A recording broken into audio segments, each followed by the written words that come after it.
नमस्कार, मैं प्रियांशा लाजस और आप देख रहे हैं न्यूज प्लस 21। आइए एक नजर डालते हैं देश विदेश व राज्य की दिन भर की 21 प्रमुख खबरों पर। राष्ट्रपति बनने से पहले ही द्रौपदी मुर्मू का भव्य स्वागत। रायपुर पहुंचकर मांगा समर्थन, फिर भोपाल हुई रवाना। रायपुर में गाय के साथ कुर्ता बांध कर रखे थे मवेशी के पैर, भीड़ ने पकड़ा तो बोला बदमाश, मैं बहक गया था। छत्तीसगढ़ में आज से मुफ्त बूस्टर डोज, सभी सरकारी टीकाकरण केंद्रों पर तैयारी। कोरोना के बढ़ते मामलों ने फिर बढ़ाई चिंता।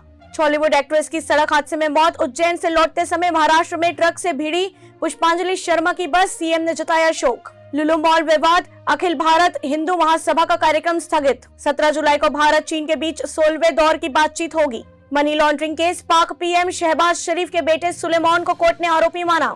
शरद पवार ने केंद्र सरकार पर किया प्रहार, दी श्रीलंका संकट की मिसाल। कहा सत्ता चंद हाथों में सिमट जाती है तो नहीं टिक पाती। गुजरात में भारी बारिश का दौर जारी, पिछले 24 घंटे में 11 लोगों की मौत।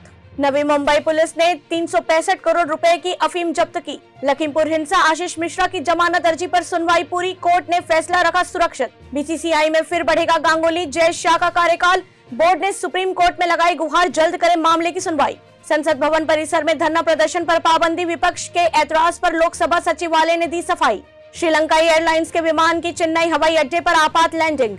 केंद्रीय मंत्रालय सेवा पोर्टल में गृह मंत्रालय की वेबसाइट टॉप पर। एएलटी न्यूज के सह संस्थापक मोहम्मद जुबैर को मिली जमानत, फिलहाल जेल में ही रहेंगे। जम्मू कश्मीर में सैन्य शिविर के अंदर फायरिंग में 2 जवानों की मौत। भारत रचेगा इतिहास, 200 करोड़ कोरोना वैक्सीन लगाने वाला दुनिया का दूसरा देश होगा हिंदुस्तान। सरकार के पूंजीगत व्यय बढ़ाने की योजनाओं से तय होगी भारत की लंबी अवधि की ग्रोथ, बोली वित्त मंत्री सीतारमण। श्रीलंका छोड़कर नहीं जा सकेंगे पूर्व प्रधानमंत्री महिंदा राजपक्षे और उनके छोटे भाई बासिल, सुप्रीम कोर्ट ने लगाई रोक।